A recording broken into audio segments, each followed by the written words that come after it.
શ્રીમદ ભાગવત 9મો સ્કંદ 19મો અધ્યાય યયાતિનો ગૃહ ત્યાગ. શ્રી શુકયુવાચ સ ઇત્થમાચર કામાન સ્ત્રેણોપહન્વમાત્મન બુદ્ધ્વા પ્રિયાય નિર્વીણો ગાથામેતામ ગાયત. શ્રી સુખદેવજી કહે છે કે પરીક્ષિત, યયાતિ આવી રીતે સ્ત્રીને વશ થઈને વિષયનો ઉપભોગ કરતા રહ્યા, વિષયો ભોગવે છે. એકવાર એને પોતાના અધ્યપતન તરફ દ્રષ્ટિ ગઈ. અરે રે, હું તો અધ્યપતન તરફ જઈ રહ્યો છું. ત્યારે એને તીવ્ર વૈરાગ થઈ ગયો. પ્રિય પત્ની દેવયાનીને કીધું કે ભૃગુનંદિની, તું કથા સાંભળ. આ સંસારની અંદર મારા જેવા વિષયનો સત્ય ઇતિહાસ છે. આવા જ ગ્રામવાસી વિષયી પુરુષોના સંબંધમાં વનવાસી જીતેન્દ્રિય પુરુષ દુઃખ સાથે વિચાર કર્યા કરે છે કે એનું કલ્યાણ કઈ રીતે થશે. એક બકરો વનમાં પોતાની પ્રિય વસ્તુની શોધમાં વિચરતો હતો કે મને કંઈક વસ્તુ મળે. એણે જોયું કે એક બકરી કર્મવશ કૂવામાં પડી ગઈ છે. હવે બકરો અત્યંત કામી હતો. એ વિચારવા લાગ્યો કે આ બકરીને કેવી રીતે હું કૂવામાંથી બહાર કાઢી શકું. એટલે એણે પોતાના શિંગડાની અણીથી કૂવાની પાસેની ધરતી ખોદી. ખોદતા ખોદતા એ બહાર નીકળવાનો માર્ગ કરે છે. જ્યારે એ સુંદર બકરી કૂવામાંથી બહાર નીકળી તો એને બકરા સાથે પ્રેમ કરવાનો નિશ્ચય કર્યો કે આને મને બહાર કાઢીશ. એટલે એ દાઢી મૂછવાળો બકરો શરીરે ઘણો હૃષ્ટપૃષ્ટ જુવાન અને બકરીને સુખ આપનારો વિહાર કુશળ અને પ્રિય હતો. જ્યારે બીજી બકરીઓએ જોયું કે આ કૂવામાં પડી ગયેલી બકરી એને આણે પોતાનો પ્રેમ પાત્ર બનાવી દીધો છે, અને ત્યારે એણે પણ એવી જ રીતે પોતાનો પતિ એને બનાવી લીધો. એ તો પહેલેથી જ પતિની શોધમાં જ હતી. એ બકરાના માથા ઉપર કામરૂપ પિશાચ સવાર થઈ ગયો હતો. એ એકલો જ ઘણી બધી બકરીઓની સાથે વિહાર કરવા લાગ્યો છે અને પોતાની તમામ શુદ્ધ બુદ્ધ ખોઈ બેઠો. જ્યારે એની કૂવામાંથી નીકળેલી પ્રિયતમા બકરીએ જોયું કે આ મારો પતિ છે, એ બીજી પ્રિયતમા બકરી સાથે વિહાર કરી રહ્યો છે, ત્યારે એણે તેનાથી બકરાનું આકૃત્ય સહન ન થયું અને જોયું કે આ તો બહુ કામી છે, આના પ્રેમનો કોઈ ભરોસો નથી અને આ મિત્રના રૂપમાં શત્રુનું કામ કરે છે. એટલે એ બકરી આ ઇન્દ્રિયોના ગુલામ બકરાને છોડી અને બહુ દુઃખ સાથે પોતાના પાલક એટલે એના જે રખેવાળ હોય, માલિક હોય, એની પાસે વહી ગઈ. એ રાંક કામી બકરો રાંક થઈ ગયો.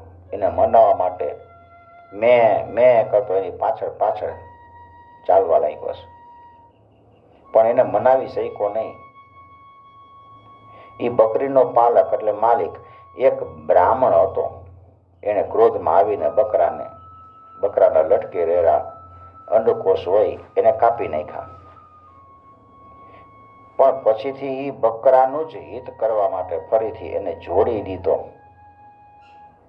એ બ્રાહ્મણ આવા અનેક ઉપાયનો જાણકાર હતો. અંડકોષ કાપી નાખીને પાછો જોડી શકે. આવી રીતે અંડકોષ પાછા જોડાઈ ગયા.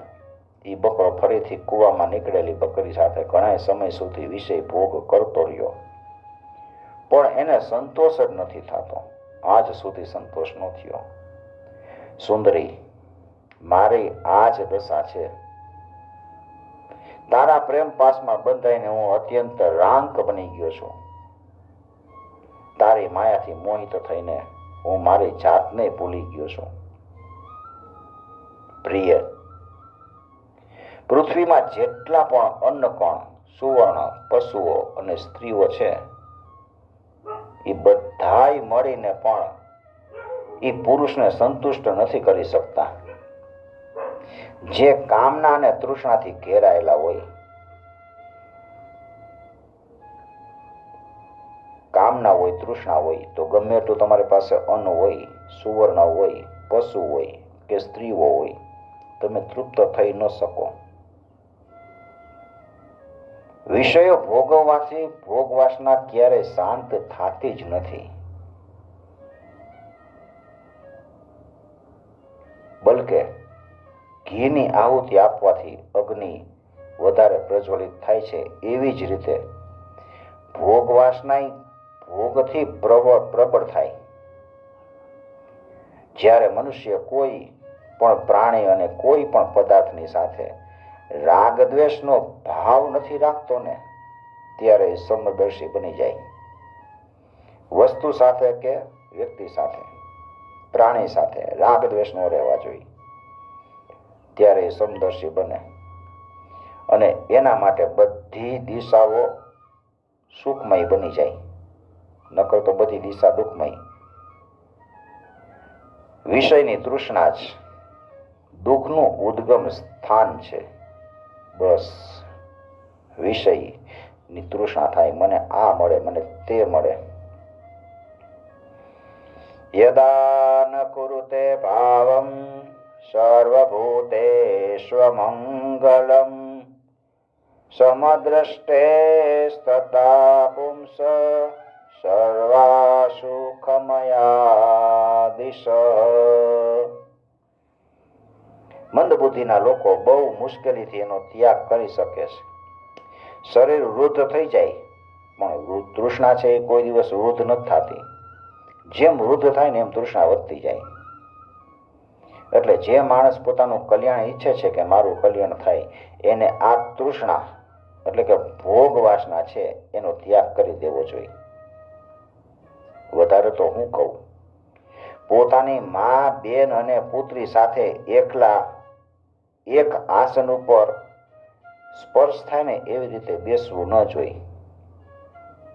ઇન્દ્રિય એટલી બધી બળવાન છે કે મોટા મોટા વિદ્વાનોને વિચલિત કરી દે છે.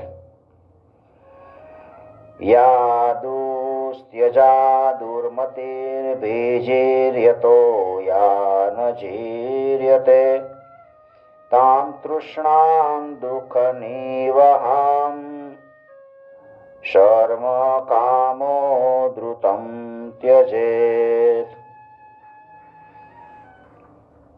વિષયનું વારંવાર સેવન કરવા છતાંય મારા 1000 વર્ષ પૂરા થઈ ગયા, છતાંય ક્ષણે ક્ષણે ભોગની તૃષ્ણા વધતી જ જાય છે, વધતી જ જાય છે. એટલે હું ભોગોની વાસના, તૃષ્ણાનો પરિત્યાગ કરીને હવે મારું અંતઃકરણ પરમાત્મામાં સમર્પિત કરી દઉં. ઠંડી, ગરમી, સુખ, દુઃખ વગેરે દ્વંદ્વથી ઉપર ઉઠીને અહંકારથી મુક્ત થઈ અને હરડાની સાથે વનમાં વિચરણ કરીશ. લોક પરલોક બેયના ભોગો અસત છે. આ લોકના ભોગે અસત છે એટલે ખોટા છે, પરલોકના ભોગે અસત છે. એવું સમજીને ન તો એનું ચિંતન કરવું જોઈએ અને ન તો ભોગ કરવા જોઈએ. એવું સમજવું જોઈએ કે ભોગના ચિંતનથી જ મનુષ્યને જીવન મૃત્યુ રૂપી સંસારની પ્રાપ્તિ થાય છે.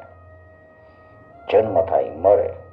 ખાલી સંકલ્પ કરો ને અને સંસારના ભોગથી તો આત્માનો નાશ થઈ જાય છે. વાસ્તવમાં આ રહસ્યને જાણીને આ ભોગનો ત્યાગ કરનાર જ આત્મજ્ઞાની છે. ભોગનો ત્યાગ કરવો. યયાતિએ પોતાની પત્નીને આવું બધું કીધું અને પછી પૂરુની જુવાની હતી ને પોતાના છોકરાની એને પાછી આપી દીધી અને પોતે પાછી વૃદ્ધાવસ્થા લઈ લીધી. કારણ કે હવે એના ચિત્તમાં વિષય વાસના નહોતી, નામ શેષ થઈ ગઈ હતી. પછી દક્ષિણ પૂર્વ દિશાનું હુને આપ્યું, દક્ષિણનું યદુને, પશ્ચિમનું તુર્વસુને અને ઉત્તરનું રાજ્ય અનુને આપી દીધું. સમસ્ત ભૂમંડળની તમામ સંપત્તિ યોગ્યતમ પાત્ર એવા પુરુને પોતાનો રાજગાદીનો અભિષેક કરી અને મોટા ભાઈઓને એને આધીન બનાવીને તેઓ વનમાં જઈ લાગ્યા. રાજગાદી એને પુરુને આપી. યયાતિ રાજાએ કેટલાય વર્ષો સુધી ઇન્દ્રિયો દ્વારા વિષય સુખ ભોગવ્યું, પણ જેમ પાંખ આવી જાય ને પક્ષીને, એટલે પક્ષી છે પોતાનો માળો છોડી દે એવી રીતે એક ક્ષણમાં યયાતિએ બધું છોડી દીધું. વનમાં જઈ અને આસક્તિઓથી મુક્તિ મેળવી લીધી. આત્મ સાક્ષાત્કાર દ્વારા એનું ત્રિગુણમય લિંગ શરીર છે એ નષ્ટ થઈ ગયું. એણે માયાના મોળથી રહિત થઈને પરબ્રહ્મ પરમાત્મા શ્રી વાસુદેવમાં લીન થઈ અને ભગવતી ગતિ પ્રાપ્ત કરી લીધી. જે મોટા મોટા ભગવાનના પ્રેમી સંતોને પ્રાપ્ત થાય છે. જ્યારે દેવયાનીએ આ કથા સાંભળી ત્યારે સમજી કે રાજા મને નિવૃત્તિના માર્ગ માટે પ્રોત્સાહિત કરે છે. કારણ કે સ્ત્રી પુરુષના પરસ્પર પ્રેમથી જ વિરહનું દુઃખ થાય છે. એકબીજાને પ્રેમ હોય તો એ જાય ત્યારે વિરહ થાય. આવું વિચારીને રાજાએ આ કથા મજાકમાં કીધી. સ્વજન સંબંધીઓનું એક સ્થાને ભેગા થવું એ પરબ ઉપર ભેગા થતા પથિક જનો જેવું જ છે, ઈશ્વરાધીન છે. બધાએ આપણા પરિવારના ભેગા થાય છે. એ બધું પાણી પીવાનું પરબ હોય ને ભેગા થાય ને એવી રીતે ભેગા થાય છે અને પછી પાણી પીને છૂટા પડી જાય. એવી રીતે પરિવારમાંથી બધા છૂટા પડી જાય. આ બધી ભગવાનની માયાનો ખેલ છે અને સ્વપ્ન જેવો છે એવું સમજીને દેવ્યાની સર્વ પદાર્થમાંથી બધી આસક્તિ છોડી દઈ અને પોતાના મનને શ્રી કૃષ્ણમાં લગાડી દીધું. બંધનનું કારણ એવા લિંગ શરીરનો એને પરિત્યાગ કરી દીધો અને ભગવાનને પ્રાપ્ત થઈ ગઈ. તેણે ભગવાનને વંદન કરીને કીધું કે સમસ્ત જગતના કારણ, સર્વના અંતર્યામી, સર્વના આશ્રય રૂપ, સર્વશક્તિમાન ભગવાન વાસુદેવને નમસ્કાર છે. જે પરમ શાંત અનંત તત્વ છે એને હું નમસ્કાર કરું છું.